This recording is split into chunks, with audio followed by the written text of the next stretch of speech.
Welcome to Sensible Health Solutions, the show where we simplify health and wellness. Join your hosts, Hallie Fields and Dr. Scott Luper, as they share practical tips and expert insight to help you navigate common ailments, nutrition, and overall well-being. Tune in for straightforward advice that empowers you to live a healthier life. Good morning, Hallie. Good morning, Dr. Luper. How are you? I'm doing good. Good. Well, we've been discussing different symptoms and how they might actually be your body's way of finding a solution for itself.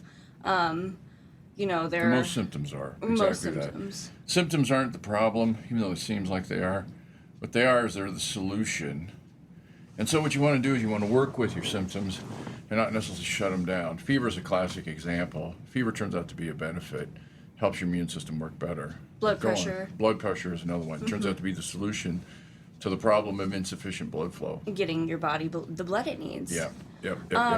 Can you think of other more kind of debilitating diseases or disorders?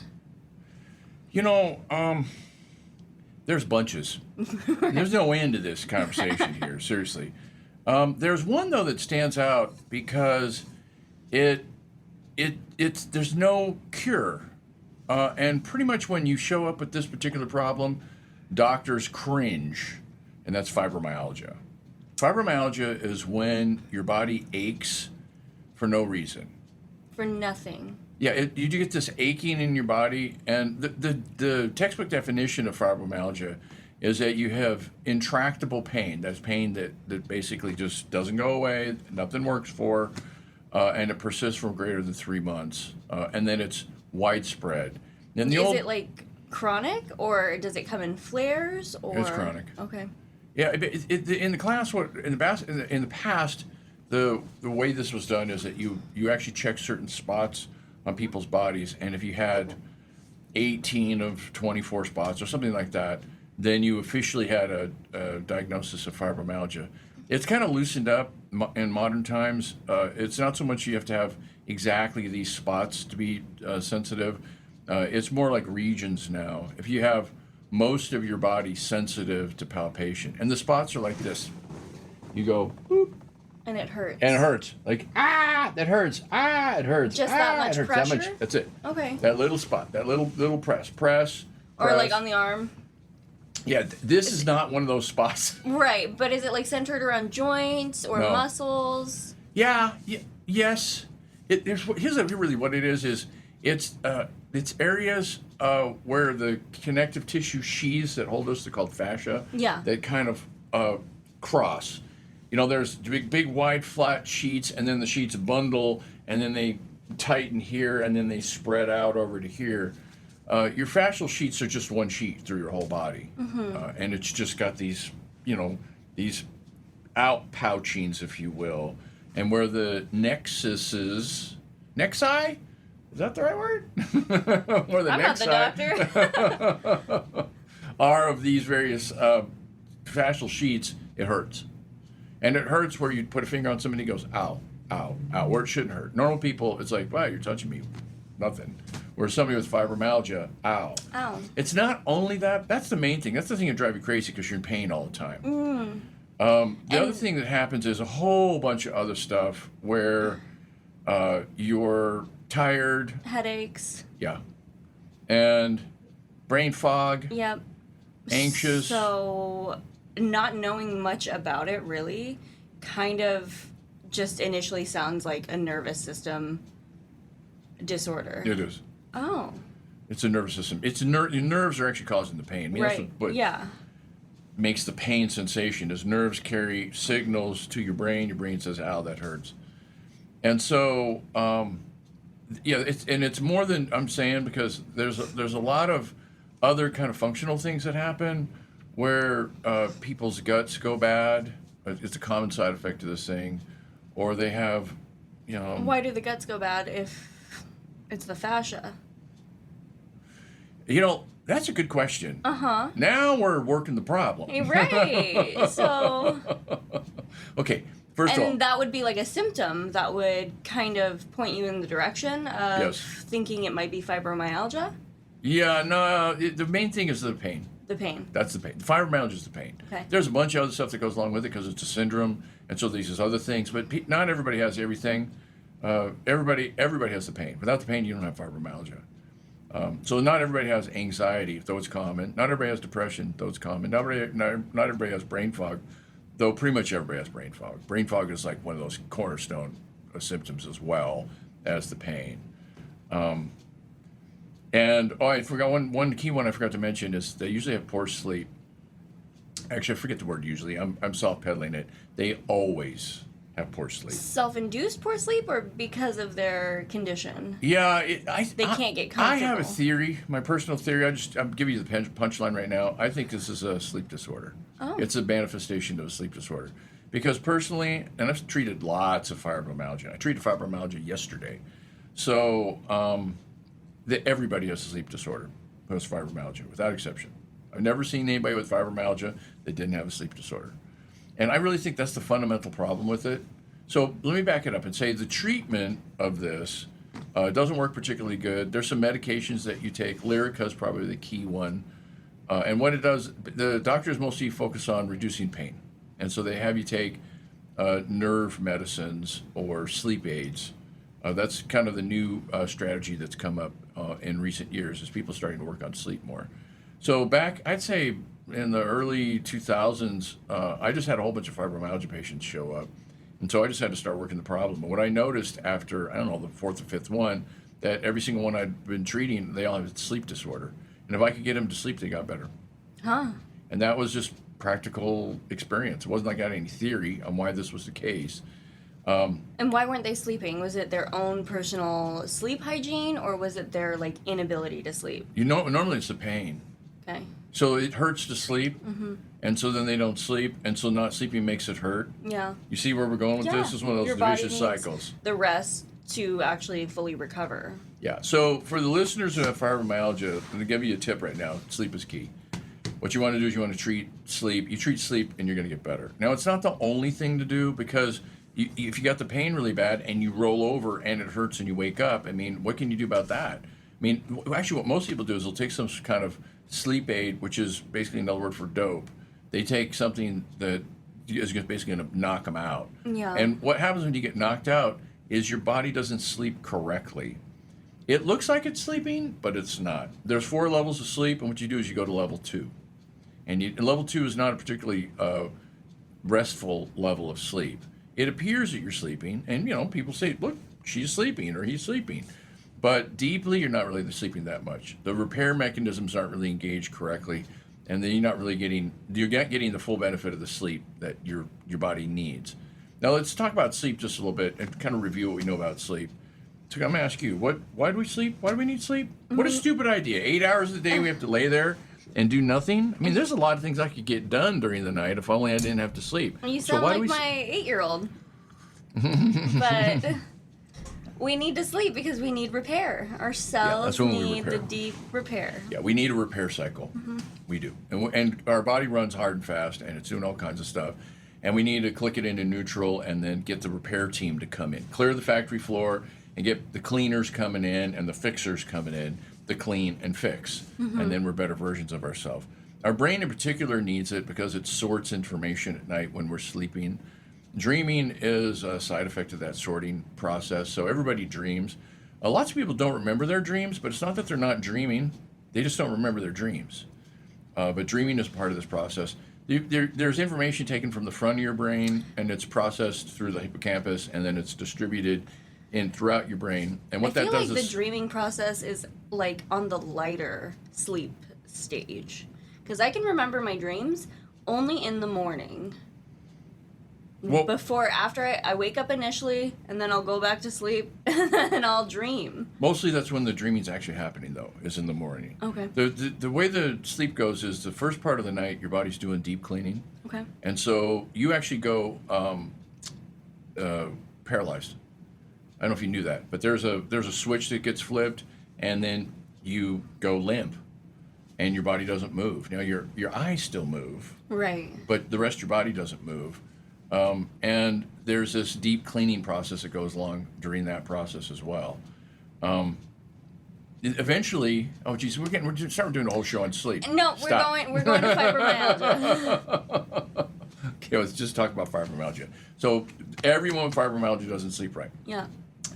So we need to fix the sleep. And we fix the sleep by doing the same things we do with everybody else. So I guess we just stop talking about what everybody else does and talk about how to fix fibromyalgia. Yeah. Okay, so here's how you fix fibromyalgia. Well, I kind of want to tie it into the kind of overarching theme of this episode, which is how are these symptoms the solution? The pain is telling you that the repairing's not being done correctly. There it is. That's it. Okay. So it is giving you a signal. This system is broken. Okay. Now, you don't want to take a painkiller, because now if you take painkiller, look, problem solved. I'm better. You're not. Nope. You're not better. You're not better at all. There's all kinds of stuff that's going to happen that the pain has nothing to do with. The fact that you have brain fog, the fact that you have low energy, the fact that you can't remember where your car keys are because you're a dope. Yeah. Because your brain isn't working right. Because your body's not, it's not getting the chance to do the work that it needs to do at night while you're sleeping. Your sleep is broke, is really what it is. And when your sleep is broken, then your repair mechanisms don't work correctly. And when your repair mechanisms don't work correctly, you fall apart. Okay. But you don't fall apart all at once, boom, you're dead. What you fall apart is in bits and dribbles. Right. And your body starts to ache. Yeah. And the aching's saying, this isn't right. And so you don't want to ignore the aching. You want to address the aching. You want to recognize, I really have And a the problem. aching is a nerve type of aching. It's a nerve ache. Without a doubt. That's the worst. You have a nerve pain. That is the worst pain that there is. And it's worse if you move. Yep. It's worse if you get rubbed on. It's worse if you do anything that improves circulation. It makes it worse. And that is exactly... Hydrotherapy? Yeah, hydrotherapy is not particularly bad for this. It's not like one of those things that just, wake it up. But hydrotherapy, whatever, anything that kind of gets things stirred up makes you ache more. And so it is really a problem because you don't know what you're doing that's causing it. Yeah. Because nothing you're doing is causing everything. it. Normally when you get hurt, it's because you banged something and, ow, I have a bruise, it hurts because I banged something. But there's no banging. That's not the reason for it. You bang something and it hurts enough to cripple you because it hurts so bad. And then it aches for hours afterwards. But it wasn't the bang. The bang was just incidental. It was the fact that your body's not repairing itself. That's the problem. Your body quit doing the repair. So And so now you're falling apart. that's what you do with patients. You help them get to a point where their body's repairing itself? Yeah, so that's really that you hit the nail right on the head. That is the actual treatment for this, is to speed the healing process, to increase, to encourage, to motivate, to whatever. Induce them into an unconscious state for weeks on end to repair themselves? Sleep hygiene is important. Yeah. Let's talk about just. Let me massage this basic concept first before we go into the details. The main thing is we want to improve healing. That's your problem. Your body is not healing correctly. You're falling apart is what you're doing on the inside where you can't see.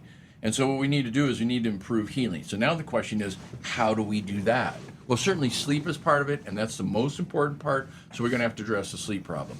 But we're also going to have to address the circulation problem, because all these cells that do the cleaning, they all come in via the blood. And with the blood not flowing, they don't come in right. There's not enough of them. There's just and also they need stuff that's in the blood. Things like nutrients and minerals and oxygen and also the things they take apart, the waste product, the little bits they're throwing away, they pitch it in the bloodstream. The blood takes it away so that the liver and the kidneys and the skin and the lungs and other parts of your body can clean all this stuff out. Everything, the whole process, depends on blood flow. And the problem with these people is they don't want to move, because they move, they hurt. Yeah. And not only that, they're tired. Yeah. And not only that, they're depressed. Yeah. And not only that, they're anxious. And not only that, they have a headache going on at the same time. So, yeah, moving is the last thing they want to do. Getting that... You see why this is one of those problems where everybody goes, like who comes in and the repair team, the doctors that come in and try to help with this thing, because what do? There's no pill. There's no pill. You could do a pill to decrease the pain, and they'll be 10% better. Right. Maybe 20. Is you're freakishly effective, maybe 30% better. But you're not halfway better. So what you really need to do is focus on getting the repair mechanisms to go up. So it takes a lot. And it's not that you're going to do one thing, it's you're going to have to do, a bunch of things. Okay, so let's talk about how to fix this thing. Okay, first step. Let's make sure it's not something else because all those symptoms I just gave you sound Could like a be lot of anything else that we've ever discussed. a lot of other diseases. Yeah. Right? Yeah. Yeah, autoimmune diseases. Well, and I'm thinking fibromyalgia is an autoimmune disease. No, it's not. It's not. It's not. It's not the immune system. It's the nervous system. It's the nervous system. It's the Okay. repair system not being able to do its job right. And that affects the nervous system. And so that's where the symptoms are coming from. Nervous system is telling you things are broken. Nervous system's working fine. How does the nervous Let's system take it. break, though? The nervous system's not broken. The nervous system's working fine. Okay. The nervous system's doing exactly what it's designed to do, which is to say the thing is broken. This hurts. So you feel the symptoms through the nervous system, but the nervous system is not what you want to fix. It's the process of repairing your body that's broken. That's what you need to fix. You fix that, the nervous system calms down because there's nothing to report anymore. Everything's hunky-dory. We're good. So now we got to fix the repair mechanisms. So let me just give you the basics. What you need to do is everybody with fibromyalgia needs to do exercise, except for no one with fibromyalgia wants to do exercise. So what you're going to have to do is forget the word exercise. We're just going to put that away. We're going to call it stretching. Yep. We're not calling it exercise. Exercise is just going to make you flare and you're going to feel worse. What you want to do instead is you want to do gentle stretching. So that has to be. So what I do, it can be practical. I start off by saying I want you to stretch for 10 minutes in the morning, set a timer, and just keep moving for 10 minutes. And it doesn't sound like a long time, but it turns out it is a long time. 10 minutes is actually longer than you think it is. And that's a great starting point, is to do 10 minutes worth of stretching. Now I'll give them some specific ideas about stretching, but mostly it's stretch the stuff you feel like it needs to be stretched.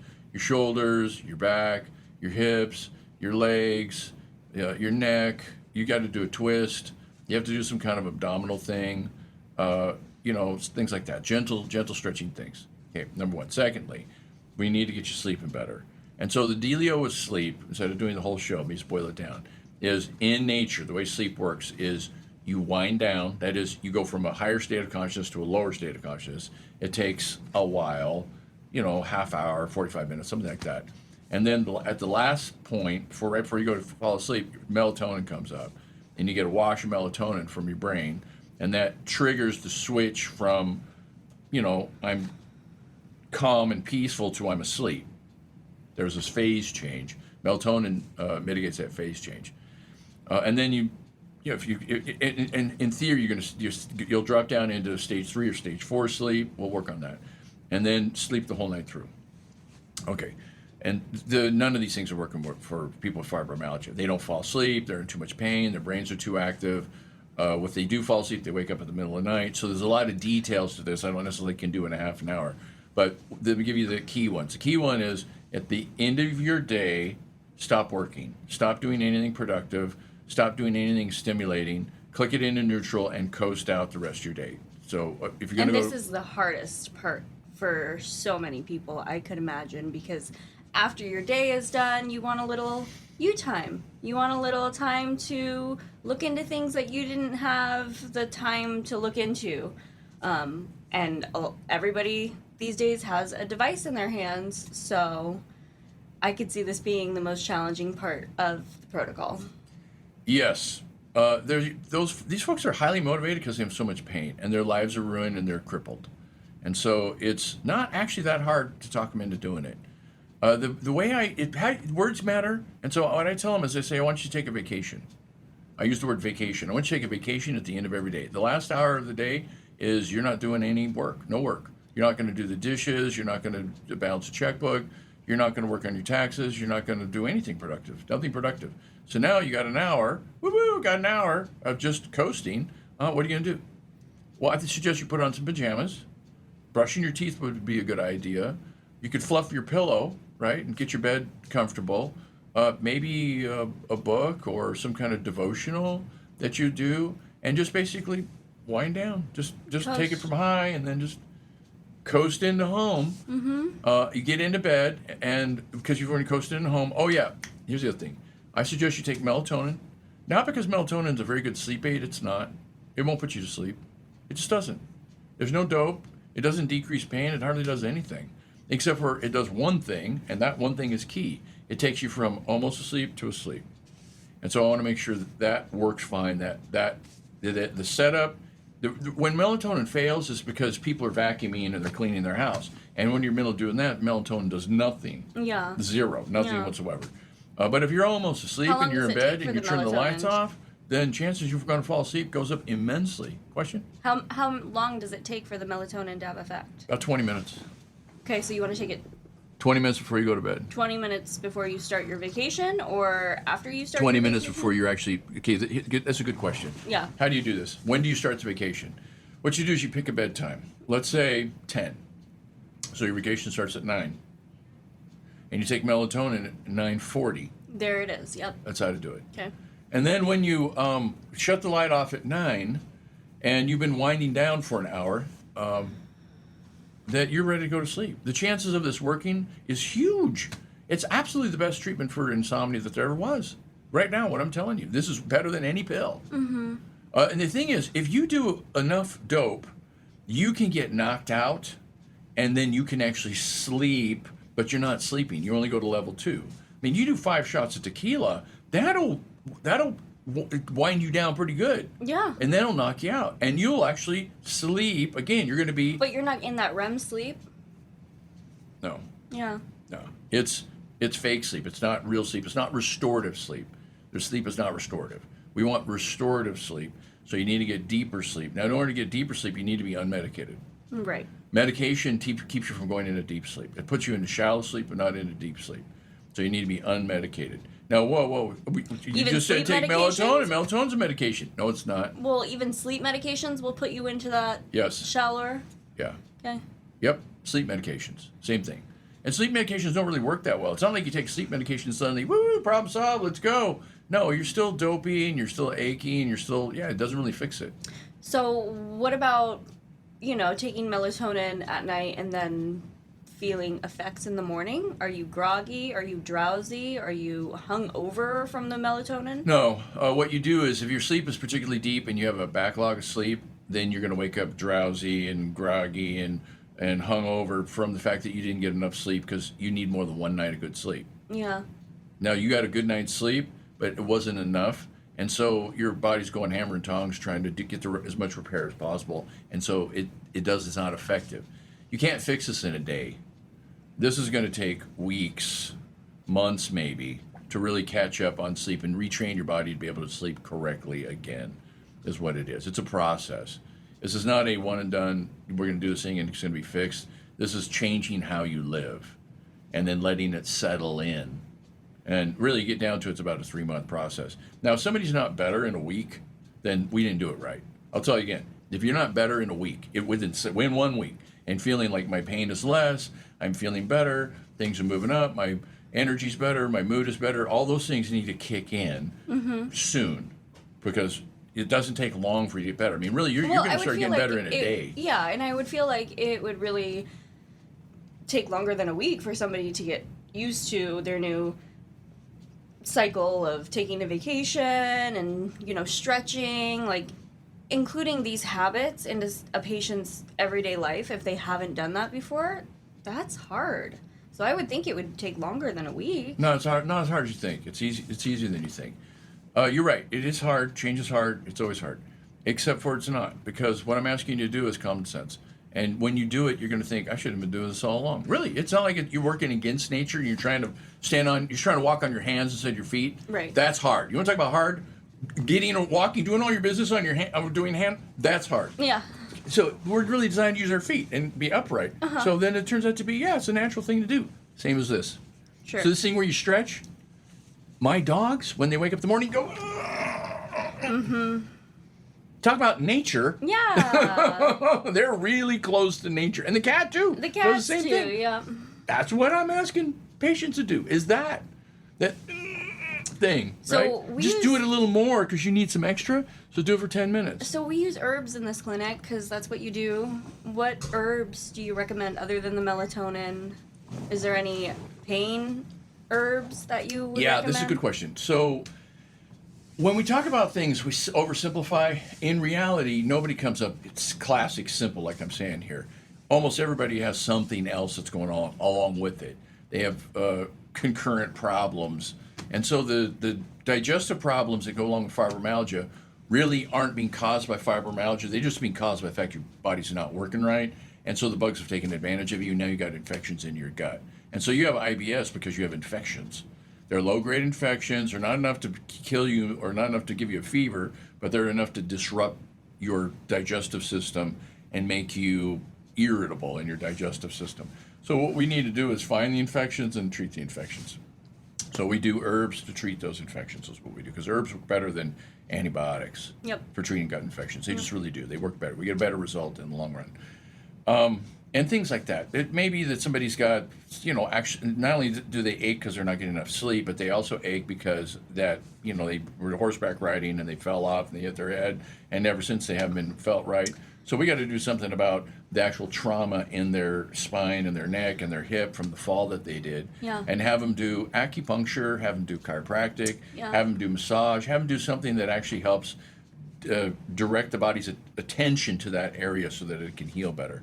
Acupuncture is particularly effective because it doesn't involve touching. No, it's not like you rub on anybody. No, you can. A regular masseuse is going to cause misery for somebody with fibromyalgia. So anybody's going to do massage for fibromyalgia, which can be done. It just has to be done lightly and correctly, and with the right consciousness of mind. We're going to restore blood flow in this area. So it's a light touch. It's more of an intention driven massage as opposed to we're going to rub out stuff massage. Acupuncture doesn't involve any rubbing. You just put needles in. I mean, it could, acupuncture is more than just one thing, but typically what happens is you get needles put in, and those needles help energy to flow. It helps blood flow, and who knows how it works, but in some kind of real but woo-woo way, there's a restoration of flow. And so then at nighttime you sleep better, and you don't have as much pain, and you feel better, and the knots kind of work their way out, and you do better with it. So acupuncture is fabulous for fibromyalgia. The other thing about fibromyalgia, too, is sometimes people have a problem with their energy-producing mechanisms. The mitochondria don't work right. The patient I saw yesterday is one of those people. And her mitochondria just, she didn't sleep for so long, she just got too many toxins, I guess, or too much crap just piled up in her body just from debris. And so her mitochondria weren't working right. And so she was just tired and achy all the time. And so what I did is I put her on a bunch of herbs, but one of the things that I did new that really was super helpful with her is methylene blue. Methylene blue is a blue dye that was invented in the 1800s that happens to help with mitochondrial function. And it restores, to some extent, energy production. It's crutch. It's not something you take forever. It's a temporary thing that you take for a while to kind of get things up and running, and then you go back off it. It's not a long-term thing. It's not a supplement. It's a crutch, because if you sprain your ankle and you need extra support, and then you get this crutch and you use this crutch for 6 weeks, while it builds, and then your ankle heals, then you take the crutch and you throw it in the garage. And you're running Methylene again. blue is the same thing. What it does is it's a crutch because it helps with the directing the electrons through the mitochondrial membranes so that it can trigger the production of ATP. It creates an alternative pathway for that. The main thing, though, is let me go back to the beginning of this. Fibromyalgia is a sleep disorder, and there's no chance you're going to get better unless you sleep. So now you got to figure out how to sleep. The best way to sleep that I've ever found is to set it up where you get a wind down. Yeah. And then when the time comes to go to sleep, you turn off the light. Now the thing is, even with the wind down and the melatonin and doing the whole setup, people don't always fall asleep. So there's a trick that works beautifully.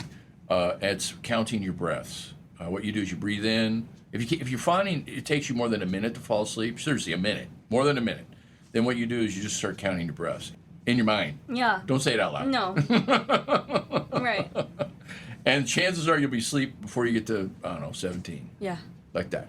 And it's because it's boring as heck. But it's interesting enough for your brain to give it something to do so it doesn't think about all the other things that happen in your day that activate you and get your stress hormones all key in. Yeah. It's a detractor. It distracts your brain from thinking, gives it a simple task, and then the breathing is relaxing, and then you slip right into sleep. It is amazingly effective. Now, you're right. You pointed out earlier that the key thing is to want to fall asleep, because there's things to think about and stuff to do, and this is the only quiet time I get. At the end of the day. You know, that actually is a question I always ask patients. I say, do you need that time? And sometimes they'll say, yeah, I really do. I said, good, then you need to account for that.